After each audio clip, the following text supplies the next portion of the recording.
መምህር ዘላለም ወንድሙን የማቀው ባንዲት እህት አማካኝነት ነው።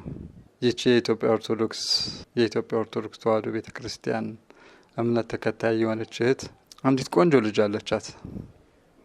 በልጅነቷ የወለደቻት እና እቺ ልጇ ትታመምባታለች።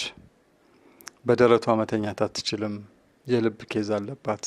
ታዲያ የሚገርማችሁ የዚህች ልጅ ሕክምና በተመለከተ ውጭ ሄዶ በመጣ ቁጥር እንደ አባት መድኃኒት የሚያስፈልጋትን ነገር ሁሉ ይዞላት የሚመጣ አሁን ዩኒቨርሲቲ ተማሪ ነች። በትምህርቷ ሁሉ የሚያግዛት ይሄ ሰው ነበረ።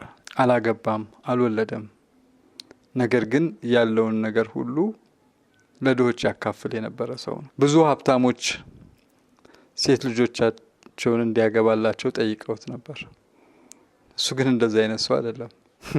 የሚገርማችሁ ይሄ ሰው በሰበካ ጉባኤ በተለያየ ቦታ ሲያገለግል ስም እንዳልጠቅስ ብዬ ነው ምንጭን እንጂ ሲያገለግል ፖስተር ላይ እሺ ካላቸው በኋላ ፖስተር ላይ ፎቶው ሲለጠፍ ስሙ ሲለጠፍ ለምን አደረጋቸው ብሎ ሊቀር ይችላል።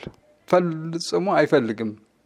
የምድራዊ ክብር እንዴት ያለ መታደል ነው! እንዴት ያለ መባረክ ነው! በቃልም በተግባርም በስራም የሚያምነውን ነገር አገልግሎ ማለፍ፣ እዚህ ድረስ መሰጠት። አንዬ ከነ ልጅሽ ፈጣሪ መጽናናቱን ይስጣችሁ።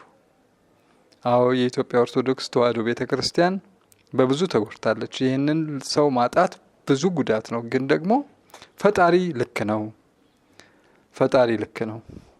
ሐዋርያው ጳውሎስም እኮ ይል የነበረው ነገር ምንድነው? እኔ ብሄድ ይሻለኛል፣ ከጌታ ጋር ብሆን ይሻለኛል ነበር የሚለውና ሐናም ስትነግረኝ አዎ ሁሌ የሚለው ይሄንን ቃል ነበር አለች።